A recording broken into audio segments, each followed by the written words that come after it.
Sometimes, after a breakup, the person who pulled away, the one who couldn't meet you emotionally, the one who seemed distant even when you tried to bridge the gap, suddenly reaches out.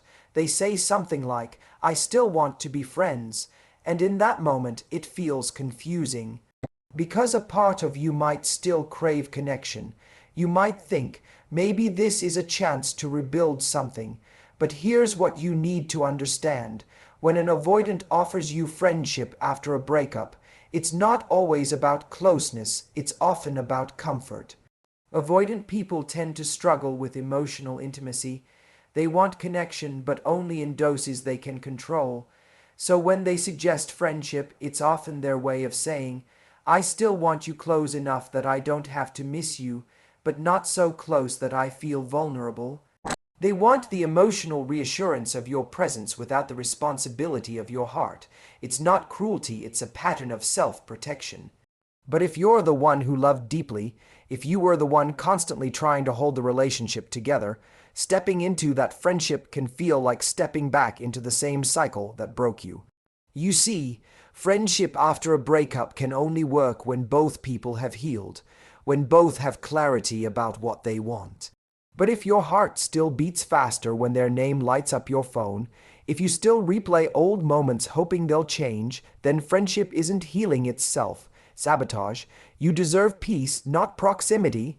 You deserve closure, not confusion. When an avoidant offers friendship, you have to pause and ask yourself, am I doing this because I'm okay, or because I'm afraid to lose them completely? Because if it's the latter, you're not building a new connection, you're clinging to an illusion. Real strength sometimes looks like walking away, not out of anger, but out of love for yourself. It's recognizing that your heart needs distance to remember its worth. Sometimes the most powerful response isn't to say yes or no right away. It's to take space to breathe, to ask, what do I really need right now? If the answer is healing, then let healing lead. If it's clarity, let silence speak. You don't owe anyone access to you simply because they miss the comfort you once gave. You get to decide who gets your energy now and why. Remember, closure isn't something they give you, it's something you create. When you choose yourself, you stop trying to rewrite a story that has already been told. And that's where freedom begins, not in holding on, but in finally letting go with grace. When an avoidant person offers friendship after a breakup, it can feel like a small glimmer of hope, a sign that they still care, that maybe things aren't completely over. But underneath that offer often lies a subtle emotional dynamic that's easy to miss. Avoidant individuals crave connection, yet they fear the vulnerability that comes with true emotional intimacy. During a relationship, that fear often pushes them to withdraw when things get too close or too intense. After the breakup, when the emotional pressure is lifted, they may start to miss the comfort, the care, and the stability you once provided. So they reach out not necessarily to rebuild love, but to regain the sense of security they lost. The friendship they propose isn't always about connection, it's about control. For the avoidant, friendship after a breakup becomes a safe middle ground, a space where they can keep you near enough to feel your warmth, but far enough to avoid the depth that once scared them. It's a setup where they get to enjoy the best of both worlds, the emotional reassurance of your presence without the demands or accountability of a romantic relationship. And while it might look harmless on the surface, for someone who still has feelings, this dynamic can quietly pull you back into an emotional loop. You find yourself answering their texts, comforting them when they're lonely, listening to their struggles, and in return, you start feeling the same longing that once hurt you. The tricky part is that avoidant people often aren't aware of what they're doing. Their offer of friendship can seem genuine because they do miss you, just not in the same way you might miss them. They miss how you made them feel safe, seen, or understood. They want to hold on to that part of you, but not necessarily commit to rebuilding what was broken. That's why it's important to recognize that not every offer of friendship is a path forward. Sometimes it's a detour back into pain. When you accept that offer too soon, you risk confusing emotional access with emotional intimacy. You might think you're creating a new kind of bond, but what's really happening is a continuation of the same imbalance that caused the breakup. The avoidant still decides when and how to connect, and you're left adjusting to their comfort level. That's not friendship, it's a subtle extension of the old dynamic, just dressed in gentler words. If you've been the one to love deeply, this arrangement can keep you stuck between hope and heartbreak. You might start waiting for signs that they've changed or hoping that staying close will help them realize your value. But the truth is, friendship can't heal what distance is meant to teach. Sometimes, stepping back is the only way to break the cycle. Recognizing when their offer is rooted in emotional control rather than genuine connection is the first step toward reclaiming your power. Healing is the foundation of any meaningful connection, especially after a breakup. When emotions are raw and wounds are still open, trying to step into friendship can blur boundaries and deepen confusion. Many people say yes to break up friendship because they believe it's a way to stay close, to ease the pain of separation, or to slowly transition out of love. But the truth is, without healing, friendship becomes a continuation of the same emotional struggle that ended the relationship. It's like trying to rebuild a house on broken ground. No matter how much effort you put in, it won't stand firm until the foundation is repaired. When one or both people are still emotionally attached, friendship isn't neutral. Every conversation, every check-in, every memory shared has the potential to reopen the wounds that time is trying to close. For someone who still loves deeply, seeing their former partner move on, flirt, or simply act distant can feel like losing them over and over again. You may tell yourself that staying friends will help you move on, but what really happens is you remain emotionally invested in a version of the relationship that no longer exists. Healing, on the other hand, requires distance, the space to grieve, to reflect, and to rediscover who you are outside of that connection. An avoidant partner may suggest friendship as a way to ease their guilt or maintain emotional control, but that doesn't mean it's healthy for you. They may want to keep a thread of connection to feel secure, while you interpret that thread as hope. This imbalance can quietly keep you stuck in a waiting game, hoping their feelings will reignite or that friendship might eventually turn back into love.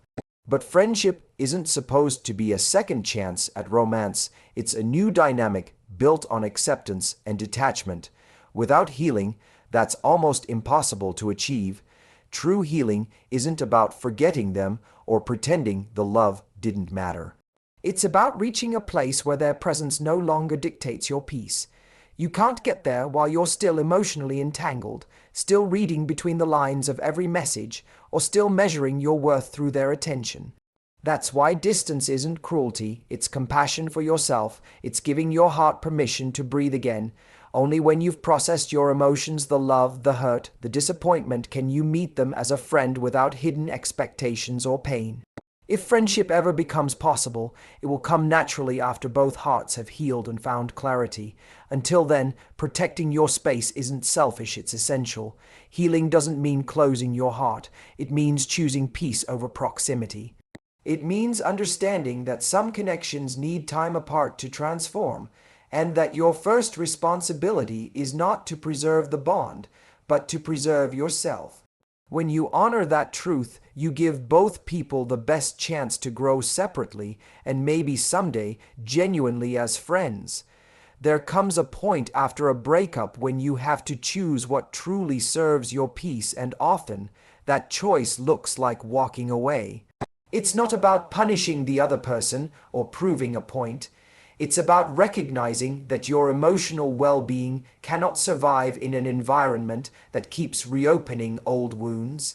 Saying no to friendship with an avoidant partner may feel harsh at first, especially if part of you still loves them.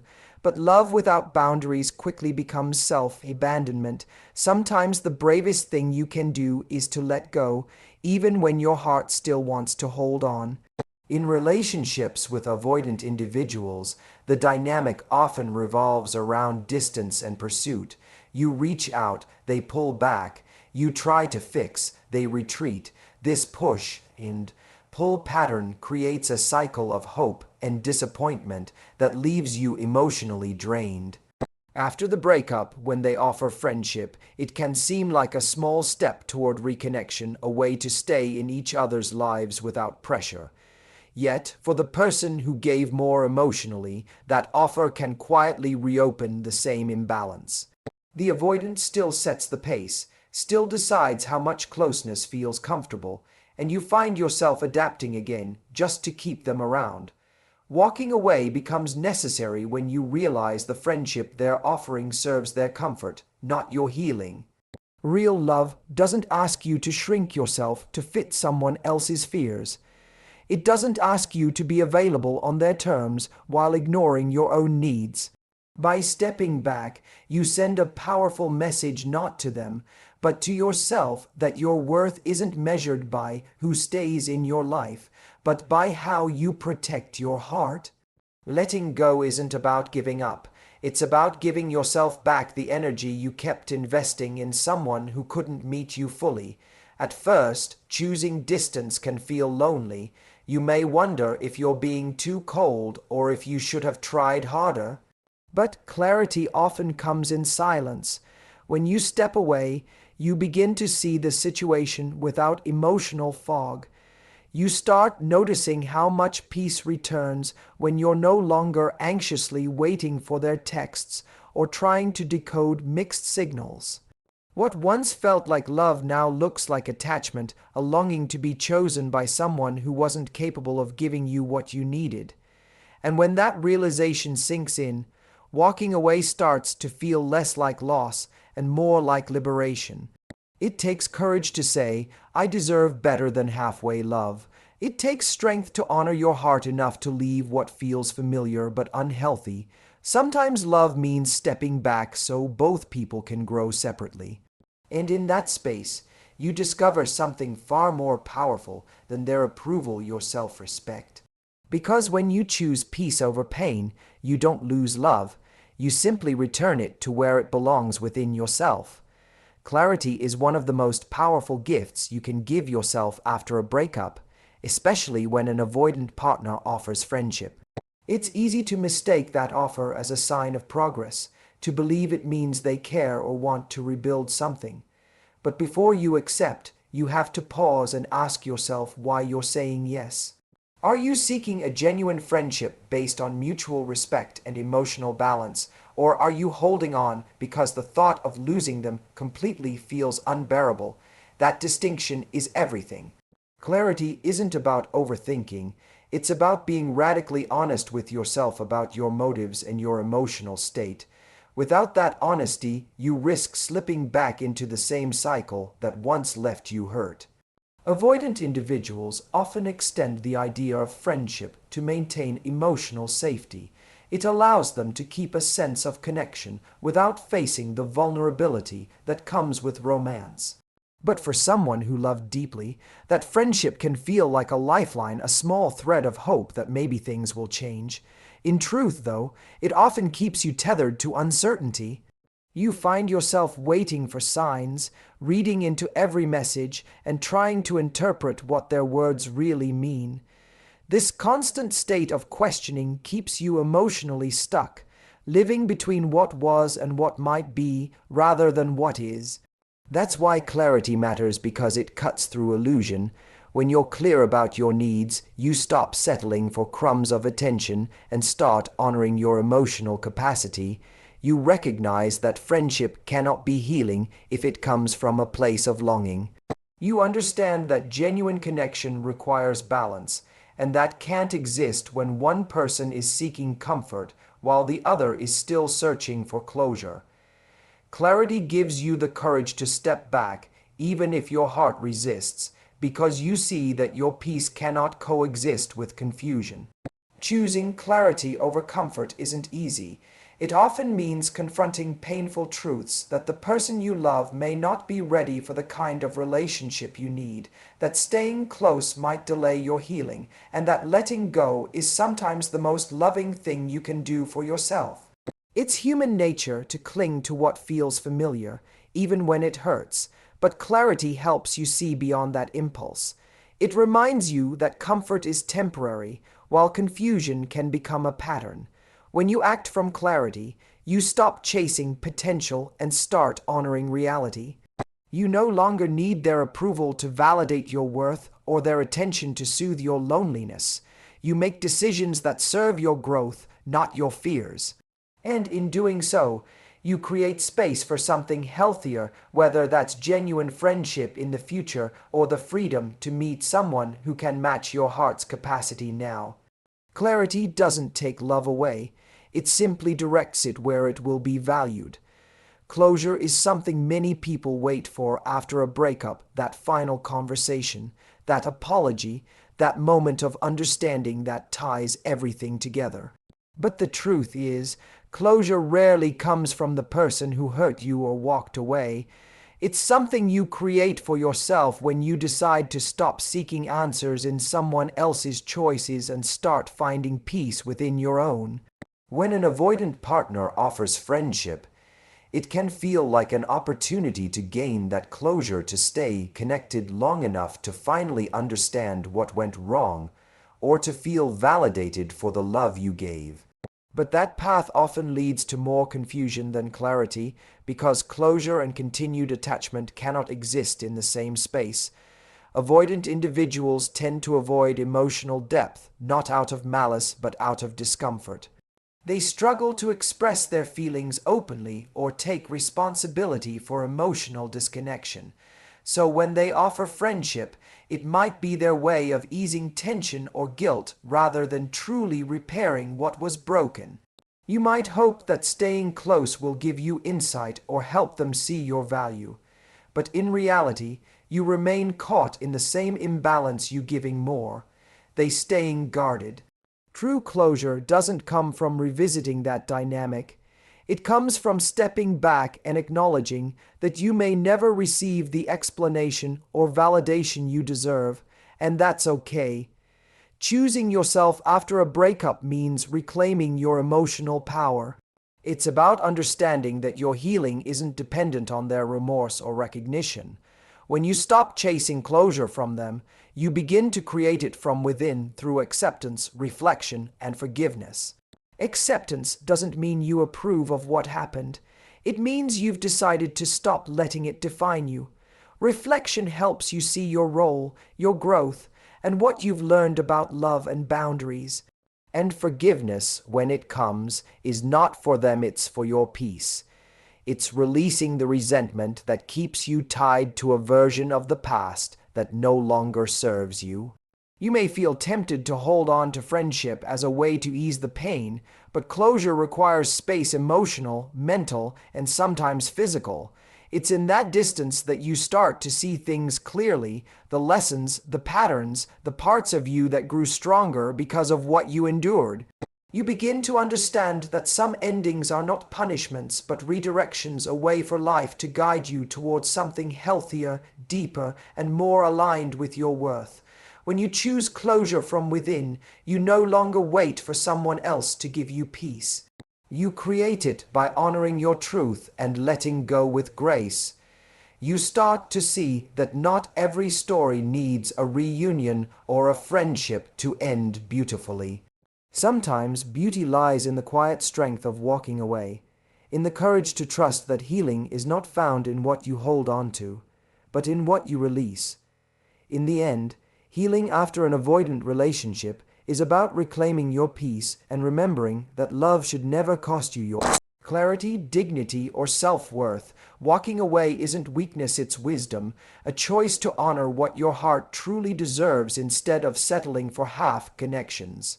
When you choose distance, you give yourself the space to grow, to breathe, and to rediscover the strength that was always within you. Thank you for listening with such openness. May you carry forward not just lessons, but the confidence to choose yourself every single time.